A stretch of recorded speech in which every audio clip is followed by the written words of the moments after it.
good evening and welcome. Tonight we're going to be flipping through this book about Yemen. Sorry that you can't really see the title because of the barcode there. But we're going to look at all of the cool pictures inside and read all the little boxes. So let's just dive right in. Yemen. I'm so obsessed with the architecture of these old cities. We'll learn a lot more about them in the book. And there's a very sweet smile right there. This is Tawakkal Karman. She's a Nobel Peace Prize winner. She worked for not just women's rights, but journalists' rights in Yemen. And there's a political map of Yemen. You can see all the major cities here. Somebody who had this book wrote a lot in it. They clearly were doing some kind of report and taking notes, so lots of things are underlined and circled in the book, so I can't really do much about that. Here is a little family. You can tell that they have seen better days. Sadly, many families are like this in Yemen. So here they are actually protesting, and during the Arab Spring in 2011, they've set up a little protest camp there. And this is Tawakkal Karman getting her Nobel Peace Prize.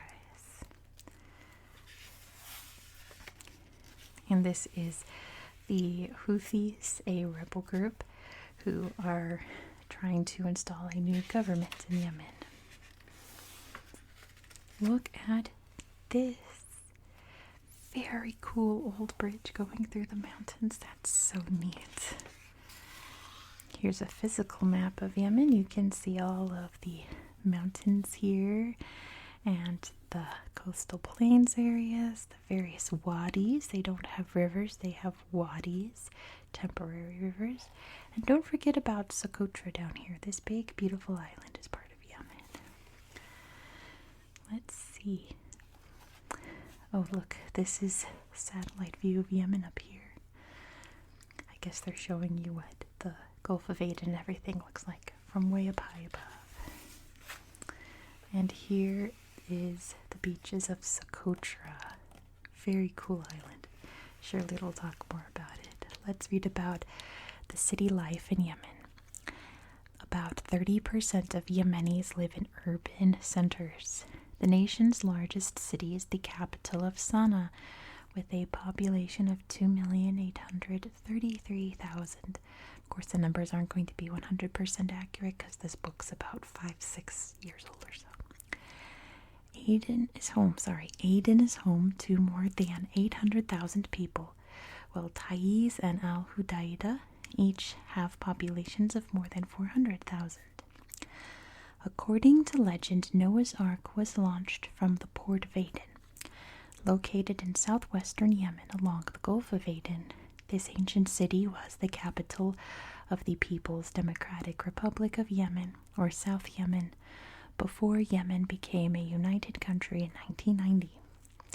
The oldest part of the city, called Crater, sits on an extinct volcano. Aden is known for its beautiful beaches. Among its historical landmarks are the Tawila tanks, you can see here, which were constructed at least 1,000 years ago to collect water for the city. So cool. Taiz, you can see up here, sits in Yemen's highlands at the foot of Mount Sabr. The city is home to Al Ashrafiyah Mosque, one of the earliest built in Yemen. It also has traditionally been the center of education in Yemen. Coffee is one of the leading industries in Taiz. Farmers there also grow vegetables, cotton, and a plant called khat, which is also spelled with just a Q. Yemenis chew khat leaves when relaxing with friends. Al Hudaida, on the Tahama coastal plain, is an important port city.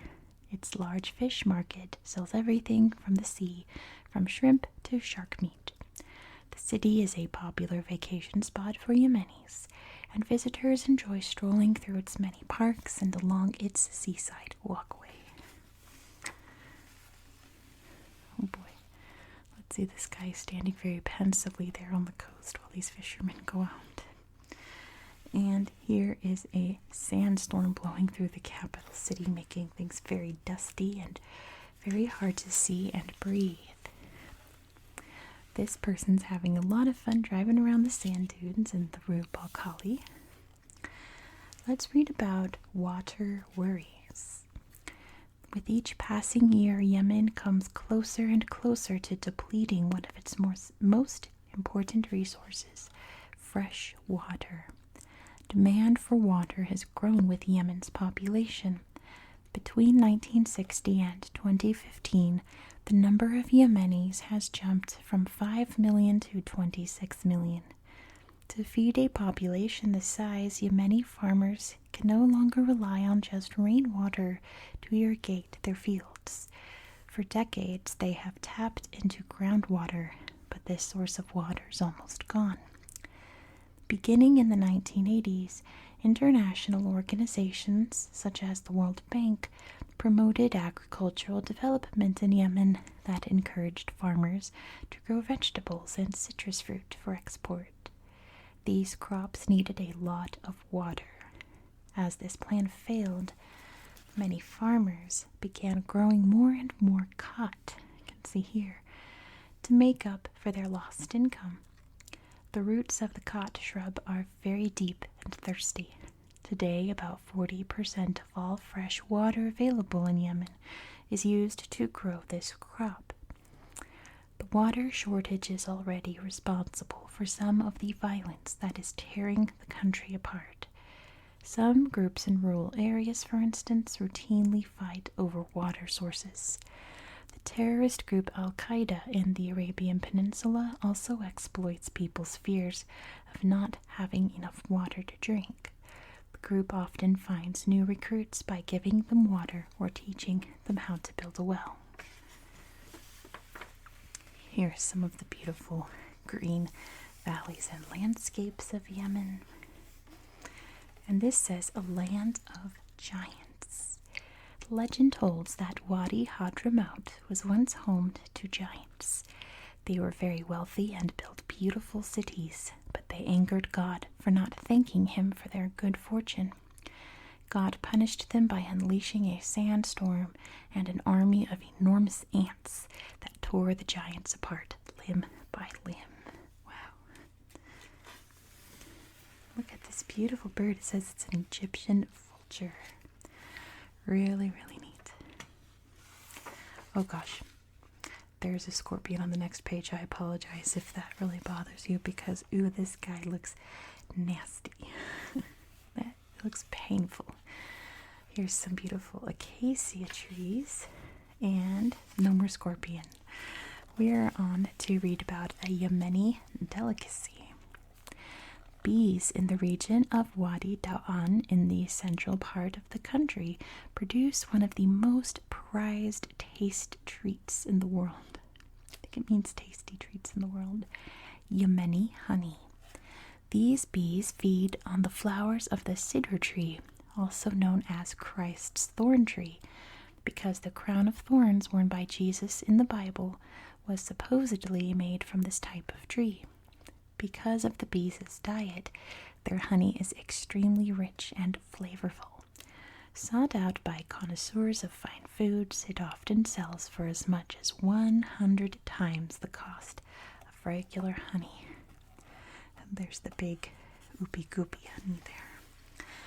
Let's read about saving the beautiful Arabian leopard. In April 2008, Yemen's Council of Ministers named the Arabian leopard the country's national animal. The declaration was made not only to celebrate this majestic animal, but also to save it. According to the Foundation for the Protection of the Arabian Leopard in Yemen, there are only about 100 and 250 Arabian leopards left in the wild. One of 9 subspecies of leopard, the Arabian leopard is distinguished by its pale coat and long tail, which helps the animal balance. Living in the mountains and along the wadis of Yemen, the Arabian leopard preys on the Nubian ibex and the mountain gazelle, but also feeds on smaller animals including hares, foxes, and porcupines.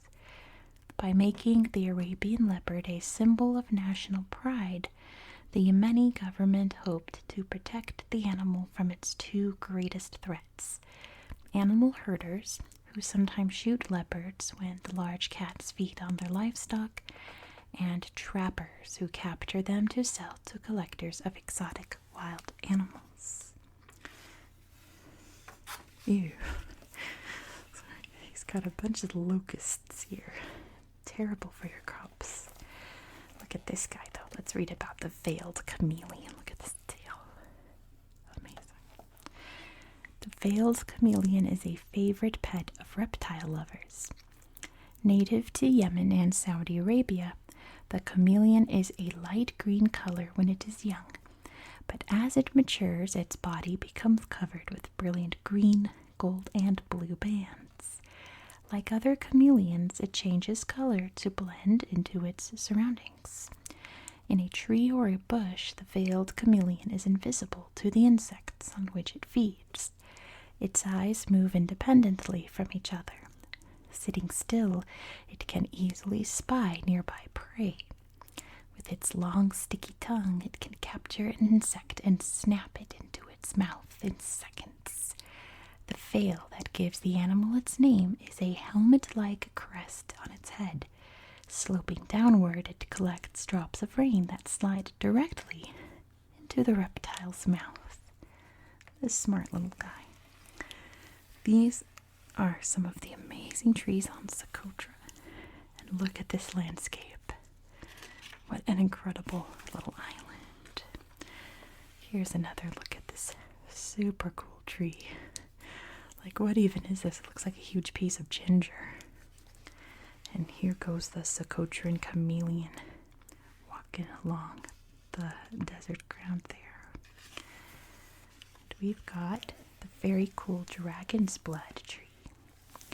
The national tree of Yemen is the dragon's blood, one of the many biological wonders of the island of Socotra. The strange shape of its branches, which makes the tree look like an open umbrella, helps it take in moisture from the island's misty air. Its colorful name comes from its red sap, which Yemenis have long used to heal wounds. Recent scientific research suggests that the sap might have other medicinal uses, such as treating infections. We've got lots and lots of sheepies here being herded. And here's the beautiful Arabian oryx. At one point was extinct in the wild on the Arabian Peninsula, and thanks to breeding programs, it's back in action. Look at these. Look at this. This is in Marib, which we're going to read a little bit more about. And since I'm like a world geography nerd, Marib was just listed as a UNESCO World Heritage Site like 2 weeks ago. Pretty cool. So thankfully, this incredible place, which we're going to read about in a minute over here, is going to be protected by the United Nations. It's so great. Some of the early trade routes here, and some of the early kingdoms in Yemen. We're going to read about one of the most valuable things they traded in the ancient times: frankincense and myrrh. Two of the most treasured trade goods in the ancient world were frankincense and myrrh. Both were made from the resin of small trees that grew in southern Arabia. When burned, frankincense produced a sweet-smelling smoke. The incense was an important part of religious ceremonies performed in Egypt, Mesopotamia, Greece, Rome, and Arabia. Myrrh was burned as incense as well, but it was also used to make perfumes and medicines. Because of the high demand for frankincense and myrrh, the cost of these goods was very high. In the biblical story of the birth of Jesus, the 3 wise men offered the baby gold, frankincense, and myrrh. At the time, these were the most valuable gifts that money could buy. See, they're harvesting the frankincense there. Let's read about the new UNESCO World Heritage Site, the Marib Dam. the kingdom of Saba constructed a great dam near its capital of Marib, perhaps as early as the 8th century BCE. Some historians call this great engineering feat the eighth wonder of the ancient world. The dam collected water during the rainy season. The Sabaeans used the water to irrigate their fields. Through irrigation, they could grow enough food for all of the people of Marib. The dam water also allowed trees in the region to thrive. Frankincense and myrrh were valuable trade goods that helped make Saba prosperous. In the 6th century CE, the Great Dam of Marib collapsed. It may have been strained by particularly strong rains or destroyed in an earthquake. The dam's collapse contributed to the end of Saba. Without its waters and the agricultural products they produced, many Sabaeans were forced to leave the region. The two queens, very important historical figures to Yemen. While accepting the Nobel Peace Prize in 2011, Yemeni activist Tawakkol Karman celebrated her country as the land of two queens. She was referring to two of Yemen's most famous historical leaders, Bilqis and Arwa. Bilqis, also known as the Queen of Sheba, ruled what are now Yemen and Ethiopia in the 10th century BCE. Her meeting with King Solomon of Israel is recounted in both the Bible and the Quran.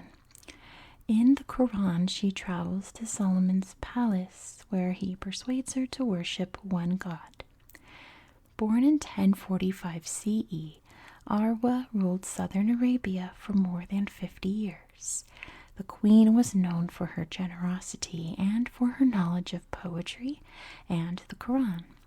She moved the capital to Jibla, where she built a large mosque. Today, the mosque is a popular tourist attraction. Here we can see some, it says the British taking possession of Aden. But they don't look terribly British. This guy, there's the British, right? For sure.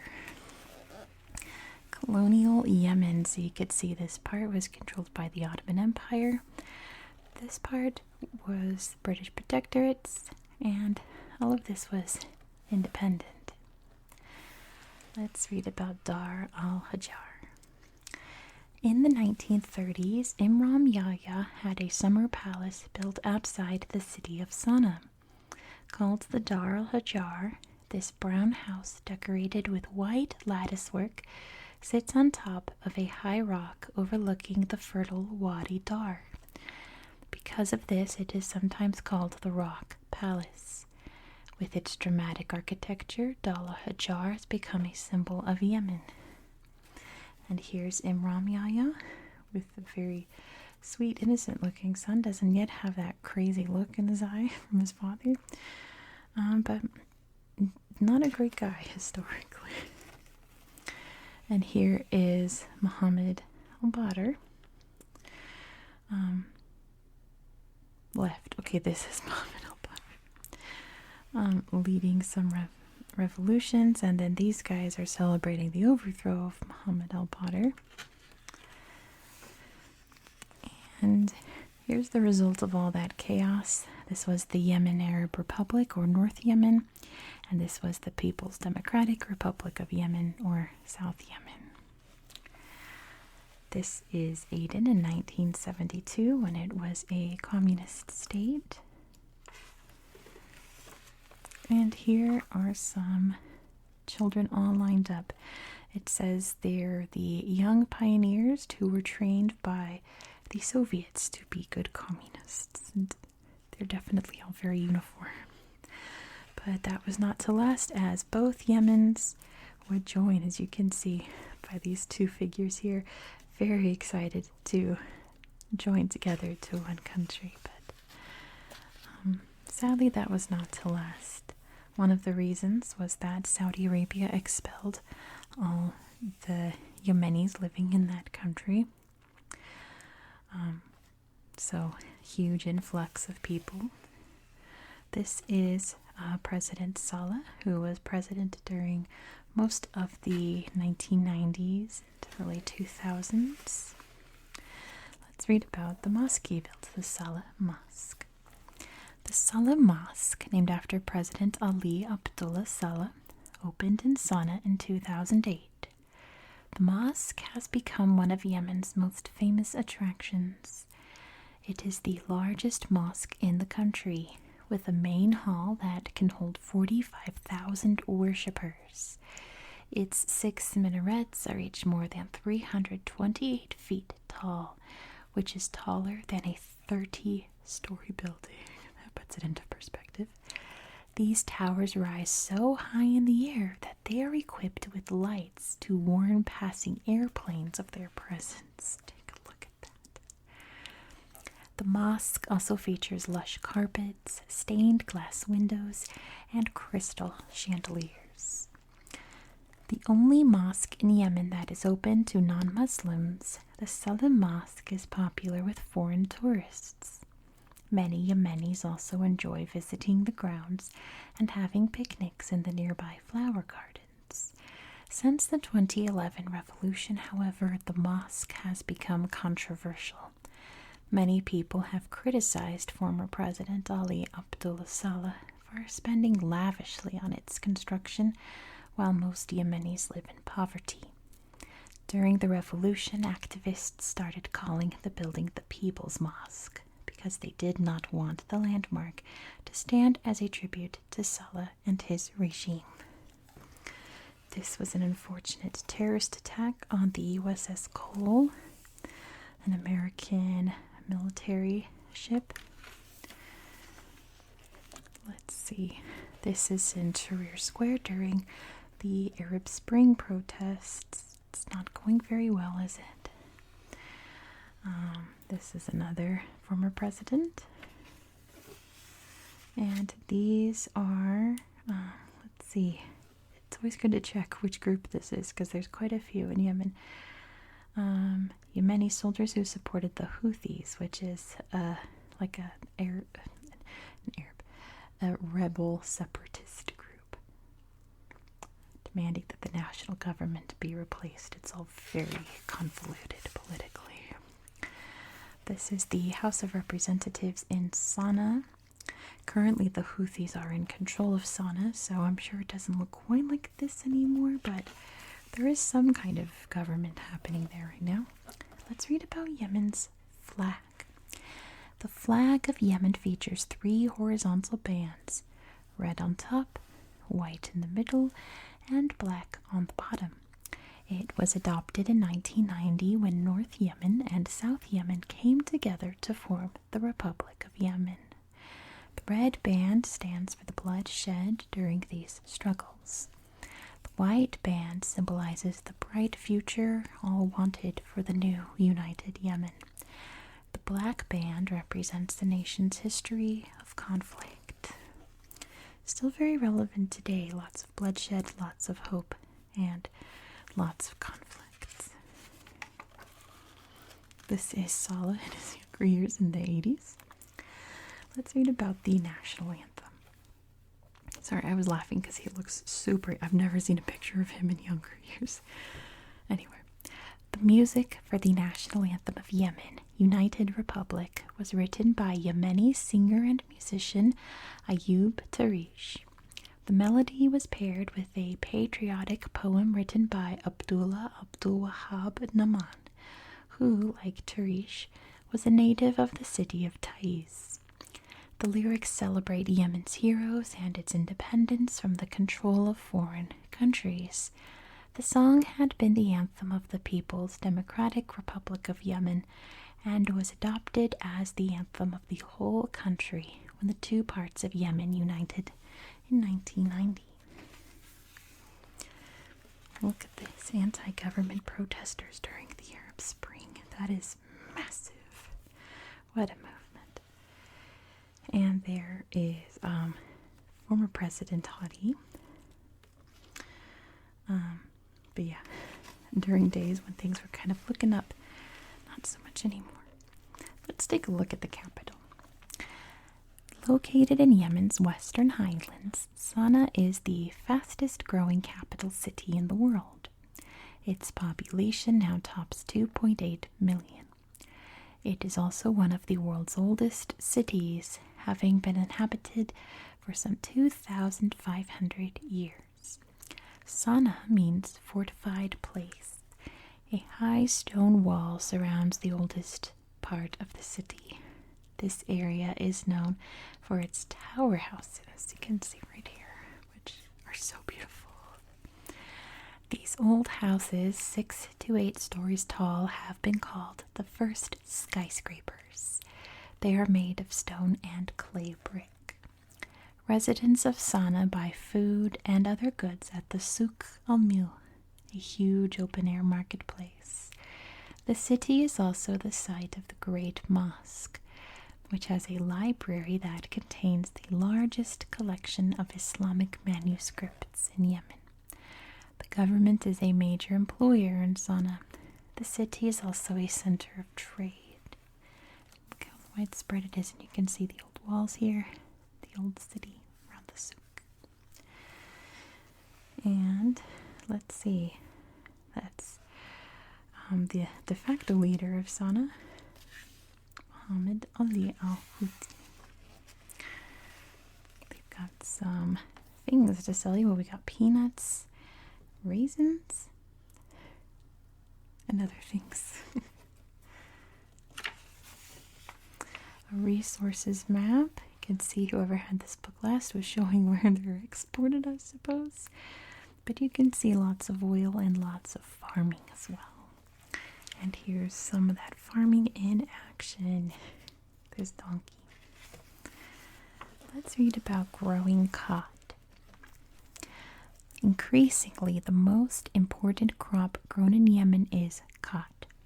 This shrub produces leaves that, when chewed, release a stimulant that makes people more talkative. Many Yemenis get together with friends every afternoon to talk and chew cod.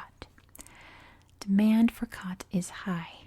This pushes prices up, making it profitable for farmers. Increasingly, Yemeni farmers have turned to growing cod, which produces several problems. Cod requires a great deal of water to grow, so it contributes to the broader problem of Yemen rapidly running out of fresh water. Devoting so much precious farmland to cod also means that Yemen cannot grow enough food to feed itself. Yemen has to import sugar, grain, flour, and many other foodstuffs from foreign countries. Cod's popularity is also creating economic and social problems in Yemen. Families, even those living in poverty, often spend a large part of the household income on cod. Some economists fret over the many working hours lost to people spending their afternoons chewing cod. They're on a hike. That's pretty fun. Up to some very old roads up here. And he's working on the oil plant, oil station. Let's read about money facts. In Yemen, the basic unit of currency is the rial. The government's central bank issues 4 coins worth 1, 5, 10, and 20 rials. Its banknotes come in 6 denominations: 50, 100, 200, 250, 500, and 1,000 rials. Each note has a distinctive color scheme so that the bills are easy to tell apart. For instance, bills worth 100 rials are red, purple, and orange, while bills worth 500 rials are blue, green, and pink. The writing on the bills is in Arabic on the front and in English on the back. Both sides of the bills bear images of Yemeni landmarks, artwork, or city scenes.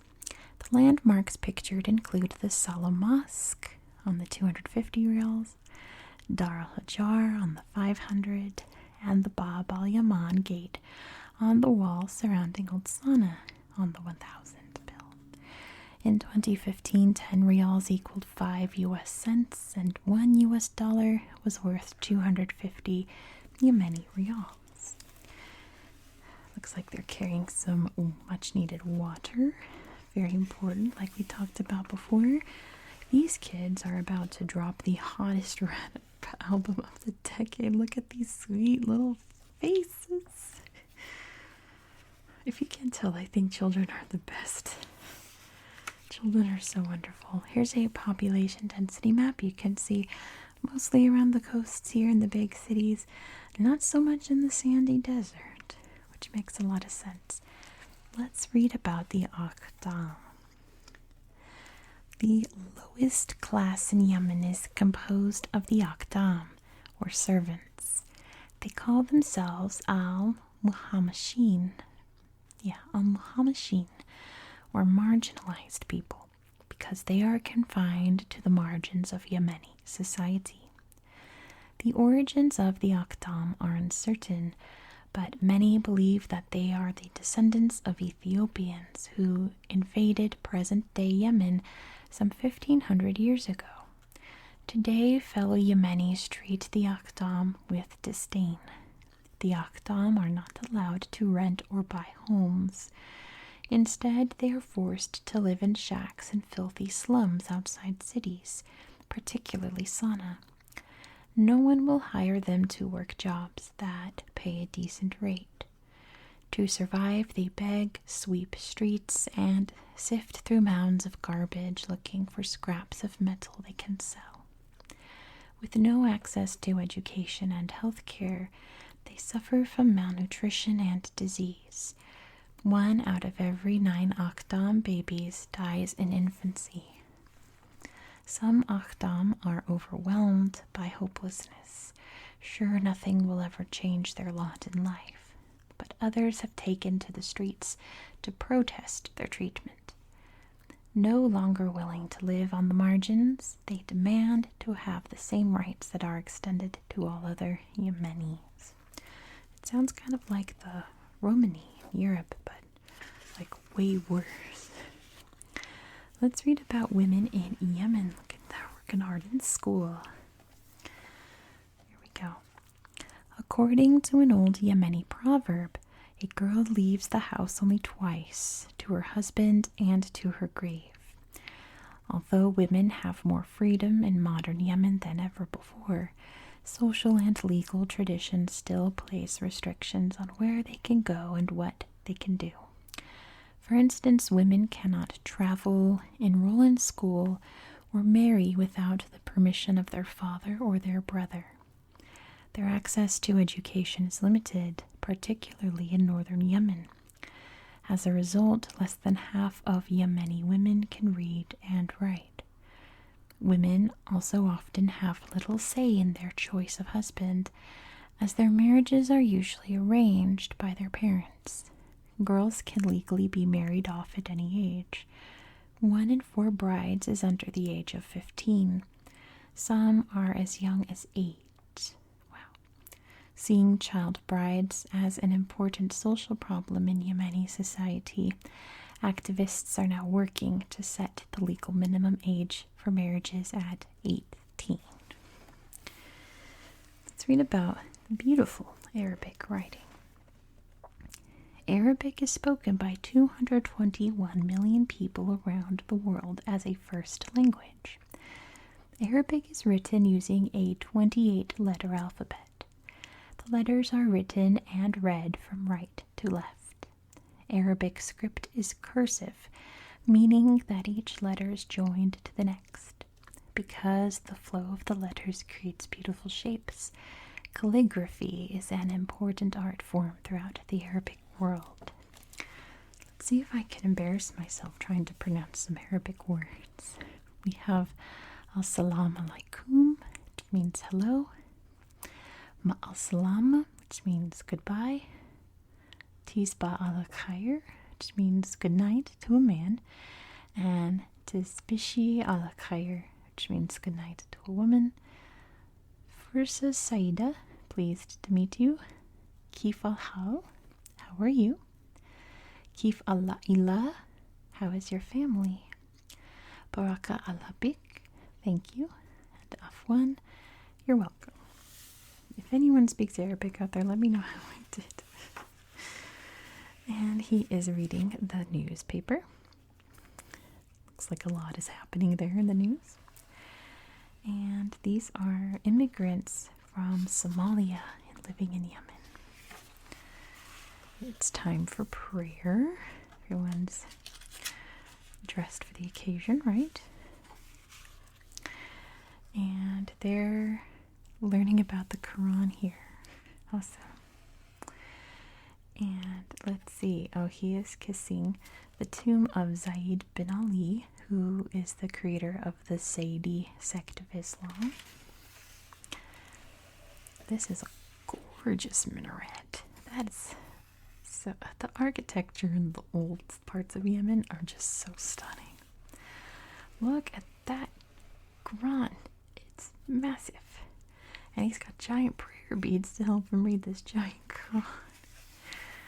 Here's, of course, Mecca, because there's always a picture of Mecca in the Muslim-dominant country books. Even though Mecca is, a bit farther north than Yemen. Not too far north, but north nonetheless. And they're going to break their fast for Ramadan, gathering around to eat at sundown. And this is Eid al-Adha. They're having a dance. The Islamic calendar, if you didn't know, the Islamic calendar determines when religious holidays fall. Because the Islamic calendar is 11 days shorter than the Western calendar, the date of the holidays in the Western calendar changes from year to year.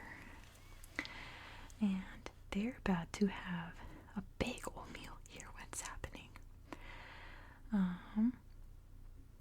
Not sure. I think it says they're Jewish, so they're having a big meal for some reason. Look at these beautiful lamps. Oh, they're dazzling. This is a jambia, a very traditional knife that many men in this part of the world, in Oman and Yemen, wear as decoration now. But like it says up here, it's a symbol of adulthood. Let's read about the traditional heritage house. When Arwa Othman was a teenager, she scoured her local marketplace looking for old handmade objects to buy with her small allowance. Her passion for collecting traditional Yemeni craftwork has continued throughout her life, I say. By 2004, Othman had collected so many objects that she opened her own museum in Sana'a. The traditional heritage house exhibited handmade furniture, cookware, leather goods, jewelry, and thousands of books and photographs. Its collection also included 150 traditional costumes from every part of Yemen. Eager to share her fascination with Yemeni culture, Othman welcomed all visitors free of charge. The traditional heritage house, like most museums in Yemen, closed in 2011 because of growing political unrest. But Othman, who was named Yemen's Minister of Culture in 2014, hopes one day to reopen it. This museum does not belong to me only, she has explained. It belongs to all Yemenis. It's a music shop here. You can buy all kinds of traditional instruments here. Let's read about the Song of Sana'a. In 2003, the Song of Sana'a was honored by UNESCO as a masterpiece of the world, a vital practice that helps express the world's cultural diversity. It is not a single song, but a musical style that dates from the 14th century. The music is performed by a soloist who plays a stringed instrument as he sings. Sometimes he is accompanied by another musician playing an instrument made from a copper plate. Traditionally, The Song of Sana was enjoyed during nighttime wedding celebrations and afternoon cot parties. Ayub Tarish, which, do you remember that name from earlier in the book? One of Yemen's best loved musicians is Ayub Tarish, the foremost master of a traditional stringed instrument called the oud. Born in 1942, Tarish began playing music when he was a boy. While his family's herd of goats was grazing, he played on a copper flute tunes he had heard on the radio. After taking up the oud, he began playing songs he wrote for friends and coworkers. Tarish started his professional career as a performer at weddings. He became a popular performer, and the government asked him to compose the music to the national anthem, United Republic. His fame was secured after he performed United Republic on television. Tarish's career has spanned decades, and he remains beloved today among Yemenis. He's playing some drums here. Camel jumping, which is exactly what it sounds like, right? Along the Tama region on the coast of the Red Sea, men of the Zaranik group play a unique sport, camel jumping. The game begins with players taking turns running toward a camel and jumping up and over its back. Everyone who makes the jump successfully continues to the next round, in which another camel is placed next to the first one. The winner is the player who jumps over the greatest number of camels. And then they're playing some soccer on the beach. Very cool. Let's read about Nashwan al-Harazi. At 21, Nashwan al-Harazi became the first Yemeni gymnast to compete in the Olympics. When he was a boy, the sport of gymnastics was virtually unknown in Yemen. In a dark, dank gym in Sana'a, he began his training using 50-year-old equipment. Al-Harazi received some needed inspiration when American coach Jim Holt visited the gym in 1996 as part of the Olympic Solidarity Initiative. Impressed by Al-Harazi's determination, Holt pointed at him and told his teammates, "This is him. This could be your guy to compete in the Olympics." Al-Harazi later trained with Holt in Seattle, Washington. In 2006 and 2007, Al-Harazi qualified to compete in the World Gymnastics Championships. The next year, the International Olympic Committee awarded him a wild card spot at the 2008 Summer Olympics in Beijing, China. Al-Harazi competed in 3 events: floor exercise, vault, and pommel horse. He has since participated in international competitions while working to develop the sport of gymnastics in his native country. It's really great. Here's some more wonderful little faces. Probably brother and sister, right? We are selling some bread here. It's pretty tasty, to be honest. They've got some Yemeni milk tea, it says here. This is just the recipe. We don't need to read that. This guy's got some suits to sell you. They are very, very fancy. And look at this big, beautiful headdress here. So many patterns and colors. It's great. This is some very, very old houses. You could see they used trees here to make the homes, and some very thatched roofs there and fences. And here's in Sana'a and more of this absolutely stunning ancient architecture. I'm obsessed. Let's read about paying for a wedding. In Yemen, the cost of marrying is high. The groom is expected to pay for the wedding ceremony, the couple's new home and furnishing, and clothing and gifts for his bride. With a high rate of unemployment, many young men cannot save enough money to marry. In rural areas, they rely on al-jabaya, or financial support, an old tradition dating back to the 10th century. At the end of a wedding, a scarf is placed on the floor. The guests toss money into the scarf as an announcer tells the crowd the amount donated to the groom. Some Yemenis are critical of the tradition because guests will often compete to offer the biggest gifts, sometimes even going into debt to do so. The tradition of al-jabaya has largely died out in Yemen cities, and there some brides who work outside the home are bucking tradition by contributing to the marriage costs. Often, though, women have to keep their contributions secret so that their more conservative relatives do not think less of their husbands-to-be. And these guys have found their own fun. They've got a push cart where you can go for rides. Awesome, awesome. This is a mobile school, it says, so the school arrives to you so everyone can get an opportunity to learn.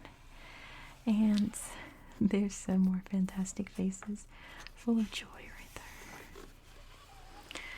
They are apparently watching TV. Can't really see the TV. I guess it's right here. But I bet they're watching like football or something, right? Something thrilling that everyone's got to gather around for. And they're playing dominoes, which I love to play. I think dominoes is so much fun. And this is on Revolution Day. They are in a parade, all dressed up fancy, fancy. It's the Yemeni flag as they're dressed. That's so cool. And sadly, this is the reality of the world. This was after an airstrike. So, joy and sadness, right? And that's the end of our book. So thank you so much for watching. If you're still awake and around, go ahead and drop a comment down below. I would appreciate it so much. And if you're not subscribed, please consider doing so because I make content like this all the time. If you enjoyed it, you're in the right place. Thank you so much for watching. I hope that you found this video relaxing and educational. Look at all these goats. And I hope that you have a very good night.